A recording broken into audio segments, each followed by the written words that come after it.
بسم اللہ الرحمن الرحیم بسم اللہ الرحمن الرحیم الحمد للہ رب العالمین والصلاة والسلام علی رسولہ محمد وآلہ واصحابہ اجمعین اما بعد۔ درس نمبر 120۔ آج کے سبق کا عنوان ہے وجادہ، وصیت اور اعلام کی بحث۔ حدیث کو پڑھانے اور حدیث کو پڑھنے کے مختلف طریقوں کے بارے میں بات چل رہی تھی۔ ان میں آج 3 طریقوں کے بارے میں بات کریں گے، ایک وجادہ، ایک وصیت اور ایک اعلام کی بحث۔ وجادہ کہتے ہیں کہ کسی محدث کا نسخہ کسی کو مل جائے، وجد یجد سے ہے۔ وصیت اس کو کہتے ہیں کہ کوئی محدث کسی کے لیے اپنے نسخے یا کتاب کی وصیت کرے۔ اعلام اس کو کہتے ہیں کہ کوئی محدث اپنے شاگرد کو کسی کتاب کے بارے میں خبر دے۔ تو یہ بھی حدیث پڑھانے کا ایک طریقے ہیں، اور اس طریقے سے وہ آگے روایت کر سکتا ہے کہ نہیں، اس کے بارے میں اس کتاب میں اس سبق میں بحث کریں گے۔ حافظ ابن حجر رحمۃ اللہ فرماتے ہیں وَكَذَا اشْتَرَطُوا الْإِذْنَ فِي الْوِجَادَةِ وَهِيَ أَنْ يَجِدَ بِخَطٍ يُعْرَفُ كَاتِبُهُ فيقول وجدت بخط فلان ولا يسوغ فيه إطلاق أخبرني بمجرد ذلك إلا إن كان له منه إذن بالرواية عنه وأطلق قوم ذلك فغلطوا۔ اسی طرح علماء کرام نے شرط لگائی ہے وجادہ میں بھی اذن کی، یعنی مصنف کی طرف سے اجازت کی۔ اور وجادہ اس کو کہتے ہیں کہ کوئی شخص ایسے خط کے ساتھ ایک نسخہ پائے، یعرف کاتبہ یا یعرف کاتبہ، کہ جس کے کاتب کو وہ پہچانتا ہو، جس کے مصنف کو پہچانتا ہو، اور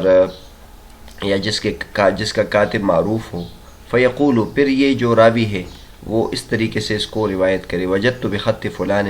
میں نے فلاں کے خط کے ساتھ یہ حدیث پائی ہے یا یہ جملہ دیکھا ہے یا یہ کتاب پائی ہے۔ ولا يسوغ فيه، اور اس میں اس کی گنجائش نہیں ہے کہ وہ اخبرنی کہے صرف اس وجادہ کے ذریعے سے، الا ان كان له منه اذن بالروایت، ہاں اگر اس کو روایت کی اجازت بھی ہو تو پھر وہ اخبرنی کہہ سکتا ہے۔ واطلق قوم ذلك فغلطوا، اور ایک قوم نے اس کو مطلقاً جائز قرار دیا ہے اور وہ مغالطے میں پڑے ہیں۔ بہرحال وجادہ کا تعارف آپ کے سامنے آ گیا۔ وجادہ اس کو کہتے ہیں کہ کوئی شخص کو ایک نسخہ مل جائے اور وہ نسخہ مشہور کاتب کا لکھا ہوا ہو، مشہور مصنف کا لکھا ہوا ہو۔ جتنے بھی مصنفین ہیں ان کا جو رسم الخط ہے وہ معروف تھا، اور اب تو اس موضوع پر کئی کتابیں لکھی گئی جس میں جتنے بھی بڑے بڑے مصنفین ان کے رسم الخط کے نمونے دیے گئے ہیں، جیسے علامہ زرکلی رحمۃ اللہ کی کتاب الاعلام للزرکلی، تو اس میں انہوں نے جو جتنے بھی مشاہیر ہیں ان کے حالات لکھے ہیں، ساتھ ساتھ اس کا اہتمام کیا ہے کہ اگر ان کے ہاتھ کی لکھائی ان کو ملی ہے تو وہ بھی نمونہ بھی دیا ہے، جیسے حافظ ابن حجر رحمۃ اللہ علیہ علامہ ذہبی رحمۃ اللہ علیہ، جتنے بھی مشہور مصنفین ہیں ان کے ہاتھ کی لکھائی اس میں آپ کو مل جائے گی۔ اس کے علاوہ ایک اور کتاب لکھی گئی ہے خطوط العلماء، اس کے مصنف نے کئی صدی کے علماء کرام کے جو خط کے جو نمونے ہیں وہ حاصل کیے ہیں اور اس کے نمونے دیے ہیں۔ تو بہرحال ہر مصنف کے ہاتھ کی ایک خاص شکل ہوتی ہے اور ایک خاص طرز ہوتا ہے جو سب کے سامنے، جو اہل علم ہوتے ہیں ان کے سامنے معروف ہوتا ہے۔ تو اب اگر کسی شخص کو ایسا نسخہ مل جائے جو امام بخاری رحمۃ اللہ کے ہاتھ کا ہو، حافظ ابن حجر رحمۃ اللہ کے ہاتھ کا ہو، تو ظاہر ہے یہ بھی ایک سند ہے کہ اس کی یہ روایات ہے اور اس کی یہ حدیث ہے، لیکن اس کے ذریعے سے آگے روایت کرنے کا جو سلسلہ یہ کمزور طریقہ ہے استفادے کا۔ سب سے جو اچھے طریقے ہیں اور مضبوط طریقے ہیں روایت کے وہ پیچھے گزر چکے ہیں، لیکن یہ بھی ایک طریقہ ہے۔ تو حافظ ابن حجر رحمۃ اللہ اس کا ذکر کر رہے ہیں وجادہ کا۔ اور وجادہ کے بارے میں آپ نے پہلے بھی ایک بحث پڑھی ہوگی جب ہم عمرو بن شعیب عن ابیہ عن جدہ کے بارے میں بحث کر رہے تھے۔ تو عمرو بن شعیب عن ابیہ عن جدہ کے ضمن میں ہم نے یہ بتایا تھا کہ عمرو بن شعیب کی سند پر علماء کرام نے کلام کیا ہے، اور یہ کلام بہت معمولی نوعیت کا ہے۔ دراصل یہ حدیث بعض علماء کرام نے اس کو صحیح قرار دیا ہے، اور بعض علماء کرام نے اس کو حسن قرار دیا ہے، اور حسن کی جو سب سے بلند درجہ ہے اس کو وہ قرار دیا ہے۔ تو جن علماء کرام نے اس پر جو رد کیا تھا، یا اس کو امام بخاری رحمۃ اللہ اپنی صحیح میں درج نہیں کیا، تو اس پر اس کا احتمال تھا کہ جو عمرو بن شعیب ہے یہ اپنے جو دادا سے روایت کرتے ہیں تو یہ وجادہ کے طریقے پر روایت کرتے ہیں، یعنی انہوں نے اپنے دادا سے خود سنا نہیں یا ان کو اجازت حاصل نہیں، بلکہ ان کا نسخہ ملا تھا۔ عبداللہ بن عمرو بن العاص رضی اللہ تعالیٰ عنہ نے حدیث کا ذخیرہ لکھا تھا، اور یہ ان کے اولاد میں چلا آ رہا تھا، جس کی وجہ سے وہ ان کے جو پوتے ہیں وہ ان سے روایت کرتے ہیں۔ تو وہاں بھی اس بات کا ذکر آیا تھا کہ یہ وجادہ کا جو طریقہ ہے یہ بہت کمزور طریقہ ہے استفادہ کا اور حدیث پڑھنے کا۔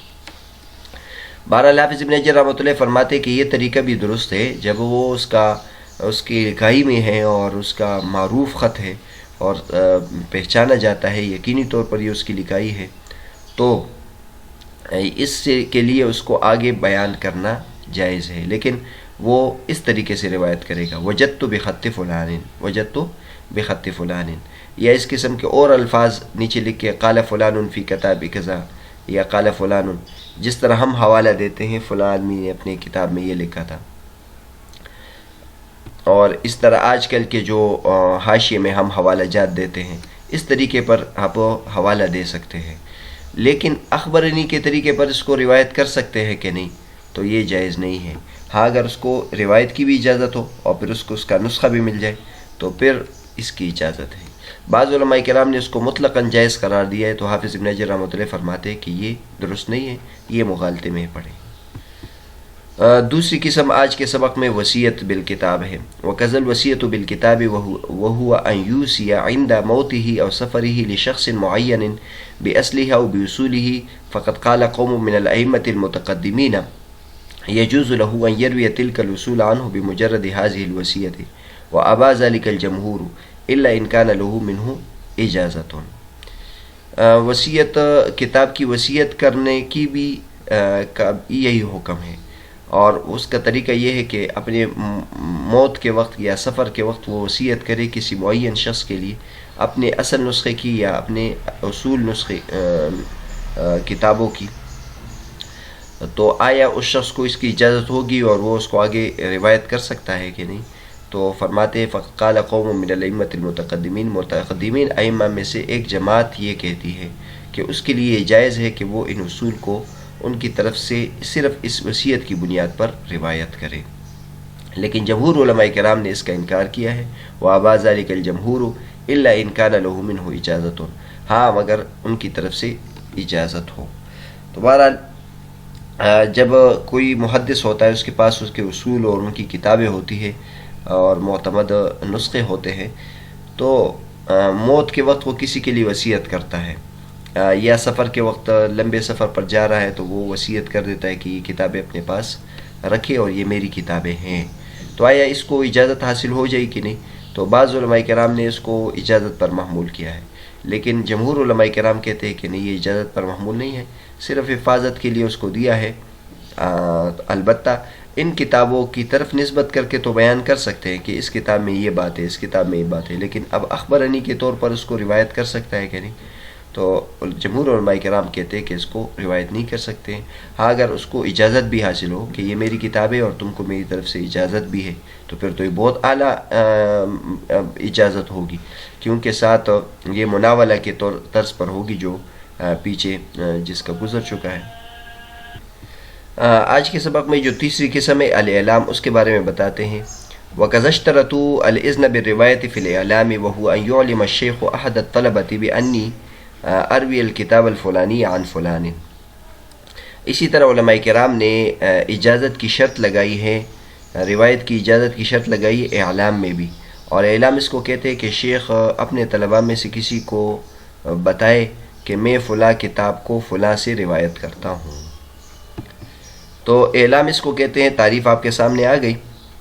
کہ شیخ اپنے طلباء میں سے کسی کو بتائے کہ میں فلاں کتاب روایت کرتا ہوں۔ ایک تو سبق کے دوران وہ بیان کرتا ہے، جب سبق کے لیے طلباء بیٹھتے ہیں، اور اس میں تو مقصد یہی ہوتا ہے کہ وہ اجازت بھی دیتے ہیں، ان کے سامنے روایت بیان کرتے ہیں۔ ایک یہ ہے صرف خبر دینا کہ میں فلاں کتاب کو فلاں سے روایت کرتا ہوں، اس میں ان کی طرف سے اجازت مقصود نہیں ہوتی۔ تو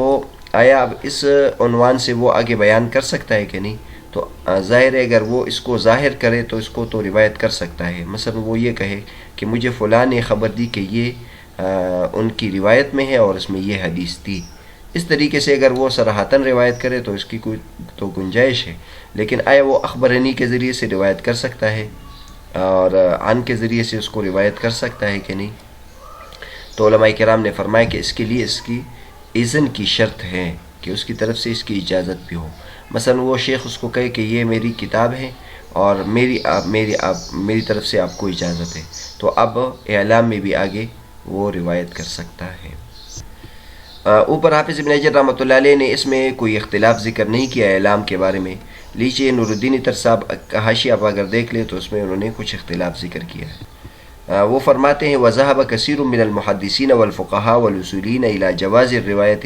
لِمَا تَحَمَّلَهُ بِالْإِعْلَامِ مِنْ غَيْرِ إِجَازَةٍ وَهُوَ قَوِيٌّ كَمَا بَيَّنَّا فِي مَنْهَجِ النَّقْدِ۔ فرماتے ہیں کہ بہت زیادہ محدثین، فقہاء و اصولیین اس روایت کی اجازت کی طرف گئے ہیں جب وہ اعلام کے طریقے پر اس کو لے لے اور اجازت بھی شامل نہ ہو، اور یہ مسلک قوی ہے جس کو ہم نے منہج النقد صفحہ نمبر 219 میں بیان کیا ہے۔ بہرحال حافظ ابن حجر رحمۃ اللہ نے اس میں جو اختلاف ہے وہ ذکر نہیں کیا، لیکن نور الدین عطر صاحب فرماتے ہیں کہ بہت زیادہ محدثین اور فقہاء اور اصولیین اعلام کی صورت میں مطلق وہ اجازت کے قائل ہیں،